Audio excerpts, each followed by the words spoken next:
My daughter told me to leave before her big day, so I took action. I never thought I'd see the day when my own daughter would look me in the eye and ask me not to be there on the most important day of her life, her wedding day. You see, I raised her as a single parent. Every late night, every extra shift, every sacrifice, I did it all for her. I wanted her to have the life I never had. So when she finally found love, I thought, finally, this is my reward. To watch her walk down the aisle, glowing with happiness. To finally breathe, knowing that my years of struggle had led to this beautiful moment. But instead, she sat me down and said the words that shattered me. "Mom, I don't want you there. Please don't come to my wedding." At first, I thought I misheard her. How could she say something like that to me? Her mother, the woman who gave her everything. She avoided my eyes, her voice trembling as she explained. "Dad will be there, and his new wife.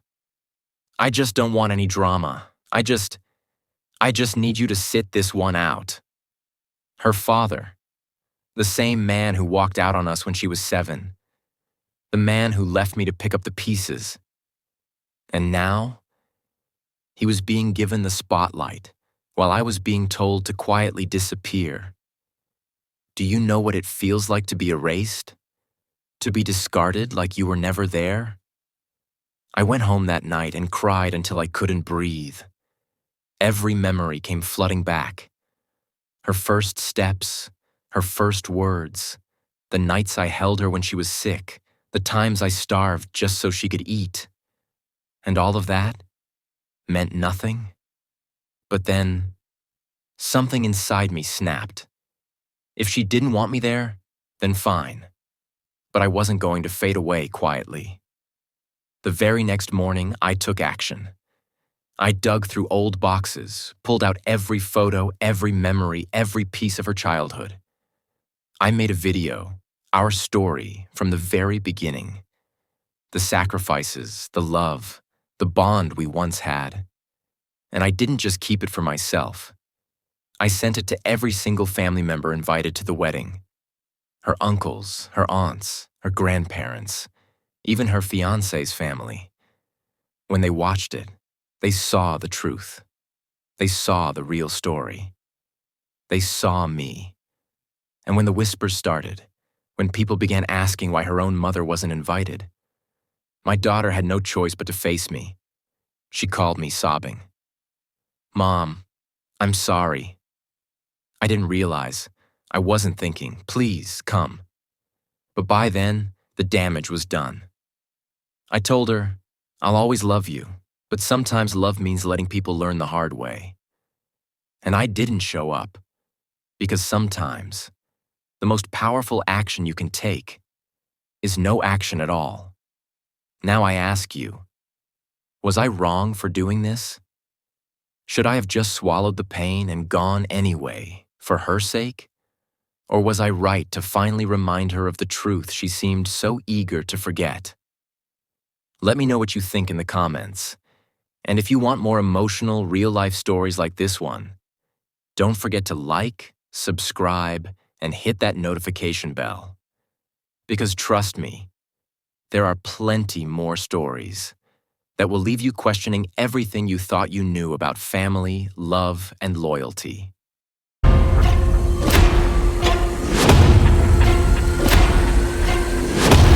My ex was invited to a family event I was excluded from, so I reacted. I never thought I'd see the day when my family, the people who raised me, the ones who should always stand by me, would betray me like this. But that day came. It started with a family gathering, a big one, the kind where everyone shows up, cousins, aunts, uncles, the entire clan. These events don't happen often, so when they do, they feel monumental. And yet, I wasn't invited. At first, I thought maybe it was a mistake, an oversight. Maybe my invitation just got lost somewhere. But no. I found out the truth in the cruelest way possible. Scrolling through social media, I saw pictures. My family smiling, laughing, gathered together at a long dinner table. And right there, front and center, was my ex. Yes, my ex. The same person who cheated on me. The same person who broke me down piece by piece. The same person my family had promised they'd never forgive. And yet there they were, sitting with my family, sharing food, sharing stories, sharing smiles that should have been mine. Do you know how it feels to be erased from your own family? To be replaced by the very person who destroyed you? The anger that boiled inside me. I can't even explain it. I felt betrayed, not just by my ex, but by my own blood. So I reacted. I didn't scream. I didn't beg for answers. I didn't even call them out directly. Instead, I made my move quietly. I posted my own pictures. Pictures of me surrounded by people who truly cared about me. Friends who would never betray me. People who lifted me up when I was at my lowest. And I captioned it with one simple line. Family isn't always blood. The post spread fast. People saw it. People talked about it. And guess what? It reached my family. Suddenly, my phone was buzzing with calls, texts, excuses. Please don't take it the wrong way. You know you're still one of us. It was just easier this way. Easier for who? For them? For my ex? Because it sure wasn't easier for me. That was the moment I realized. Sometimes the people you expect to defend you are the very ones who hurt you the most. And I made a decision. I wasn't going to beg for a seat at their table anymore. If they could give my ex a place of honor, while shutting me out, then they no longer deserved me. I walked away. And this time, I'm not coming back. Tell me, what would you have done in my place? Would you have confronted them directly? Or cut ties the way I did? Because sometimes walking away isn't weakness, it's power. And if you've ever felt betrayed by the people who were supposed to love you most, just know you're not alone. Thanks for listening to my story. If you want more real, raw confessions like this one, don't forget to hit that like button, subscribe, and turn on notifications. Trust me, you don't want to miss what's coming next.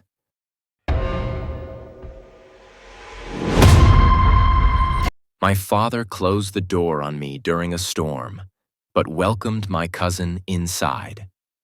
I still remember the sound of that storm, the wind howling like 1,000 angry voices, the rain striking against my skin, cold and merciless, and the thunder. It shook the very ground beneath my feet. But none of that hurt as much as what my father did that night. I ran to our front door, drenched and shivering, hoping for safety, hoping for warmth. I knocked. I pleaded. I called out, "Dad, it's me! Please open the door!" For a moment, I thought I heard footsteps inside. For a moment, I believed he was coming to save me. But instead, I heard the sound of the lock clicking shut. He closed the door. On me. His own child. Through the window, I saw him move toward the entrance again. But this time, he opened it wide. And who stood there, smiling warmly, completely dry and untouched by the storm? My cousin. My father pulled him inside with open arms. He wrapped him in a blanket. He gave him food. And he left me, his own flesh and blood, outside, fighting against the storm. I don't think I'll ever forget the sting of that betrayal. I don't think I'll ever forget the way the rain mixed with my tears, making me wonder if I even mattered at all. Why did he choose my cousin over me?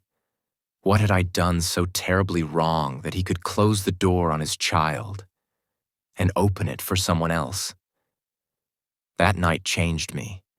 It carved something into my soul, not just the pain of rejection, but the realization that sometimes the people we expect to protect us are the ones who hurt us the most.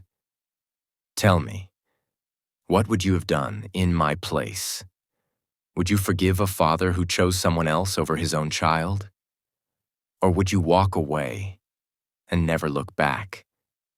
Because from that night on, I stopped knocking on doors that were never meant to open for me. Thank you for listening to my story. If this moved you in any way, don't forget to like, share, and subscribe. Your support keeps these stories alive, and I'd love to hear your thoughts in the comments below.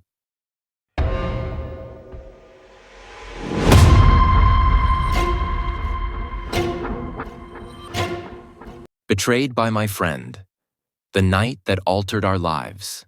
Forever. I never imagined that the person I trusted most would be the one to shatter my world. You know, betrayal doesn't always come from enemies. Sometimes it comes from the very people you would have given your life for. And for me, that betrayal happened on one night that changed everything. It all started with what seemed like an ordinary day. The sun was setting, painting the sky in shades of orange and red, and I had just finished a long shift at work. My phone buzzed, and it was a message from my best friend, Daniel. "Hey man, small get-together tonight. Come over. Just the usual crew." Daniel and I had been friends for as long as I could remember. We were brothers in all but blood. From childhood adventures to standing by each other in heartbreak, he was the one constant in my life. So when he invited me over, I didn't even think twice. Little did I know that night would leave scars that would never heal. I got to his apartment around 8. Music was playing, glasses clinking, and laughter filled the air. Everything seemed normal. Too normal, in fact. We joked around, played cards, and shared drinks. But every time I looked at Daniel, something felt off. His smile seemed forced, his laughter strained. My gut was whispering to me, warning me, but I brushed it aside. After all, this was Daniel, my best friend. An hour in, I decided to step outside for some fresh air.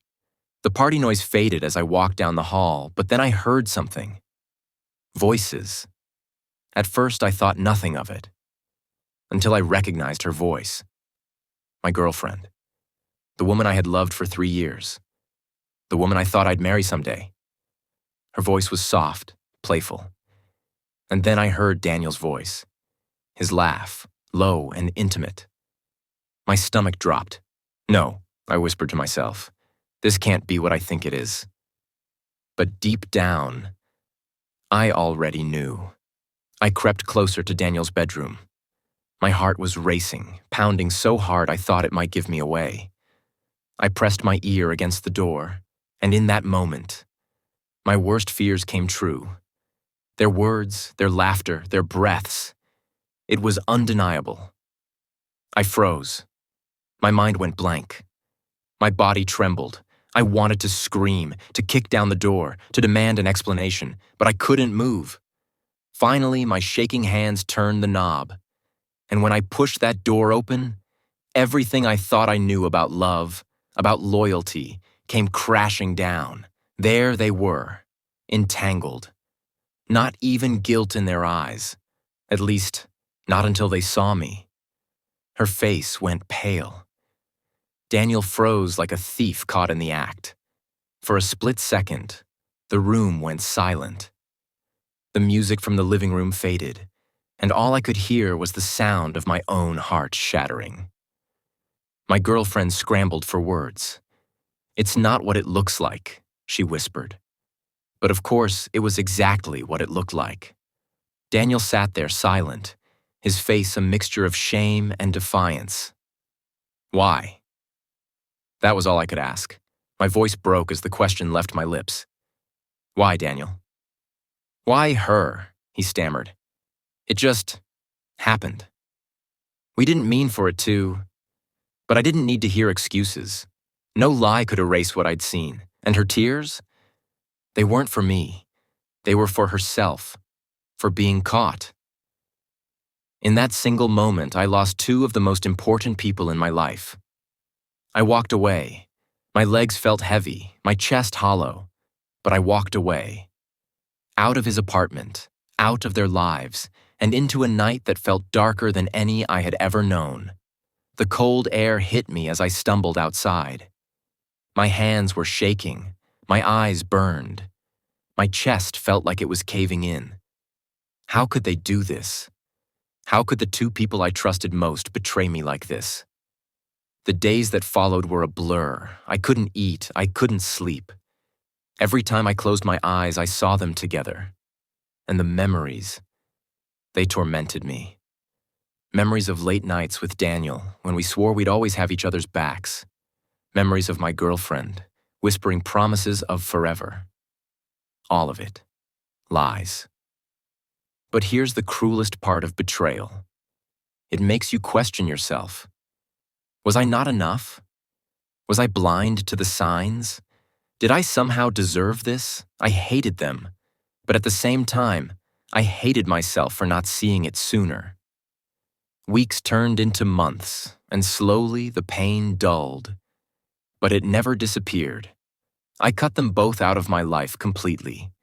No calls, no messages, nothing. And yet, sometimes late at night, I'd wonder, do they still see each other? Did my best friend replace me with the woman I once loved? Or did their betrayal destroy them too? It's strange, isn't it? How one night can alter the entire course of your life. I was forced to rebuild myself from the ground up. To learn how to trust again, not just others, but myself. And I did. I learned that betrayal, as painful as it is, doesn't define you. It defines the people who betrayed you. But let me ask you something. If you were in my shoes, standing at that doorway, watching your best friend and the love of your life betray you, what would you have done? Would you have confronted them with rage? Or would you have walked away like I did? For me, that night was the end of one chapter, but also the beginning of another. A darker, lonelier chapter, but one that taught me resilience. Because betrayal doesn't just break you. It also reveals who you are when you have nothing left. So if you're listening to this right now and you've ever been betrayed, know this. The pain will not last forever. You will heal. You will rise again. And those who betrayed you, they'll have to live with the weight of their choices. That night changed my life forever. But it also taught me a truth I carry to this day. Trust is fragile. And once it's broken, it can never be the same again. Thank you for listening to my story. If you found it powerful, please subscribe to the channel for more stories like this. Leave a comment with your thoughts. I'd love to hear what you would have done in my place. And remember, sometimes the deepest pain teaches us the strongest lessons. Stay strong